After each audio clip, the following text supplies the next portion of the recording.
ሰላም ቻናል ቤተሰቦች እንዴት ናችሁ? ዛሬም ተመልሻለሁ ማለት ነው። እንግዲህ እንደምትመለከቱት እዚህ ጋር በሰባተኛ ድምጽ በመጀመር የተለያዩ ቃላቶችን እንሰራለን ማለት ነው። እዚህ ጋር በሰባተኛ ድምጽ እንጀምራለን፣ የተለያዩ ቃላቶችን እንሰራለን ማለት ነው። ተከታተሉኝ። ከዛ በፊት ግን አዲስ ከሆናችሁ ሰብስክራይብ ያደርጋችሁ። እሺ ወደሚቀጥለው እንሂድ ማለት ነው። እንግዲህ እንደምትመለከቱት እዚህ ጋር በሰባተኛ ድምጽ የተሰሩ ቃላቶች ናቸው ማለት ነው። እዚህ ጋር እንደምትመለከቱት ነው። እዚህ ጋር ሆ ሚል የመጀመሪያ ፊደል አለ ማለት ነው። በእነዚህ የተለያዩ ቃላቶችን መስራት እንችላለን ማለት ነው። እሺ እንግዲህ እንደምትመለከቱት እዚህ ጋር ሆ አለ ማለት ነው። ስለዚህ በሰባተኛ ድምጽ የተመሰረቱ ቃላቶች ናቸው ማለት ነው። እነዚህን እናነባለን። እሺ እንግዲህ እንደምትመለከቱት በሰባተኛ ድምጽ ቃላት ምስረታ ይላል ማለት ነው። ከዚህ ጋር በሰባተኛ ድምጽ እንጀምራለን፣ ቃላት እንመሰርታለን ማለት ነው። እሺ እዚህ ጋር ሆድ ብለን እንሰራለን ማለት ነው። እንደምትመለከቱት ነው። በሰባተኛ ድምጽ እንጀምራለን ማለት ነው። እሺ ከተቀጥሎ ደግሞ ሆቴል፣ ሆነ፣ ሆስፒታል ብለን እንደዚህ ቃላቶችን በዚህ መንገድ መስራት እንችላለን ማለት ነው። ከዛ ቀጥሎ ደግሞ ሎሚ፣ ሎተሪ፣ ሎሌ፣ ሎንግ ብለን እንደዚህ ቃላቶችን መስራት እንችላለን ማለት ነው። እሺ ከዛ ቀጥለን ደግሞ የመ ቤተሰብ ወይም በሰባተኛ ድምጽ ሞ ነው ማለት ነው። እሺ እዚህ ጋር ሞቀ፣ ሞተር፣ ሞፈር፣ ሞገተ። እንግዲህ በሞ የተለያዩ ቃላቶች ከአራት እና ከዚያ በላይ መስራት ይቻላል። አራቶችን እዚህ ጋር አራት ቃላቶች ሰርተን አይተናል ማለት ነው። ወደሚቀጥለው እንሄዳለን። ሶራ፣ ሶስት፣ ሶዶ፣ ሶደሬ ብለን እንደዚህ ቃላቶችን ማስራት እንችላለን ማለት ነው። ከዛ ቀጥለን ደግሞ ወደሚቀጥለው እንሄድ። እሺ እንግዲህ እንደምትመለከቱት ነው። እዚህ ጋር በሮ ቤተሰብ እንሰራለን ማለት ነው። ሮጠ፣ ሮቤል፣ ሮም ብለን እንሰራለን ማለት ነው። ከዛ ቀጥለን ደግሞ ሶራል፣ ሶስት፣ ሶማ፣ ሶሎሞን ብለን እንደዚህ ቃላቶችን መስራት እንችላለን ማለት ነው። እሺ ከዛ ቀጥለን ደግሞ የምናያቸው ፊደሎች ሾ ነው ማለት ነው።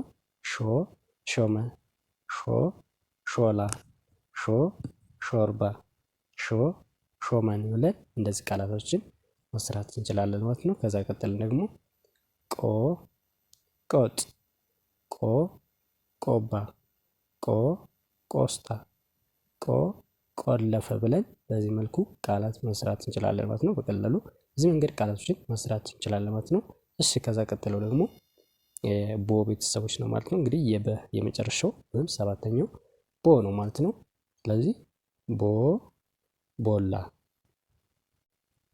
እሺ ከዛ ቀጥሎ ደግሞ ቦጋለ፣ ቦት፣ ቦርሳ ብለን በዚህ መልኩ ቃላቶችን እንሰራለን ማለት ነው። ከዛ ቀጥለን ደግሞ ወደሚቀጥለው እንለፍ።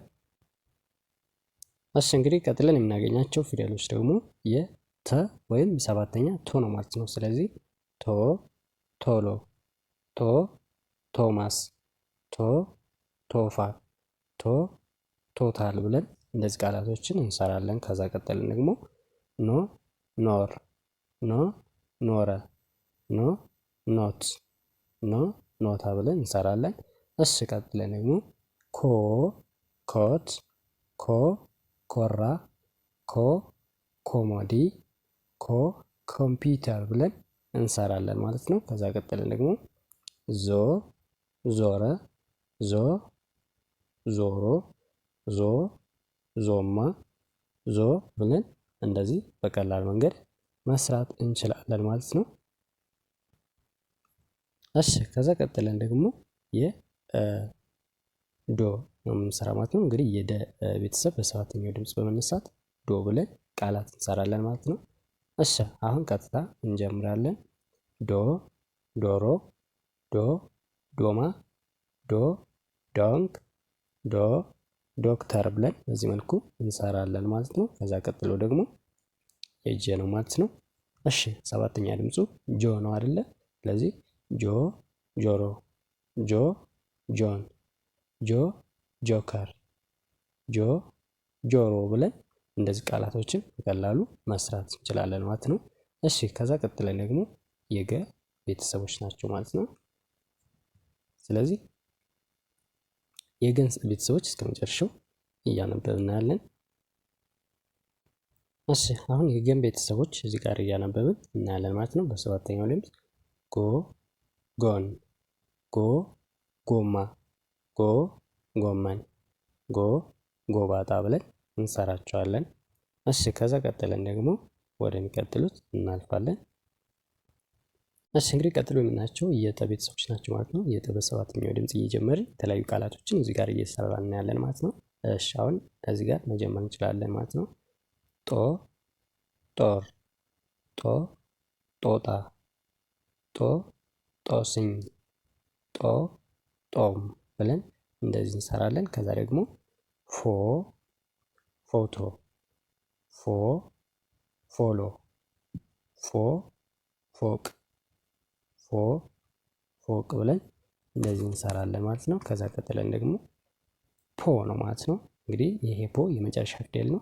ይሄኛው በሰባተኛው ድምፅ እየሰራን እናያለን ማለት ነው። እሺ ፖ ፖስታ፣ ፖ ፖሊስ፣ ፖ ፖፖ፣ ፖ ፖስታ ብለን እንደዚህ የተለያዩ ቃላቶችን በቀላል መንገድ በዚህ መልኩ ማሰራት እንችላለን ማለት ነው። እንግዲህ በሰባተኛው ድምፅ በመነሳት የተለያዩ ቃላቶችን እየሰራን አይተናል ማለት ነው። ይህን ይመስላል። ቀጣይ ቪዲዮ እስከሚገናኝ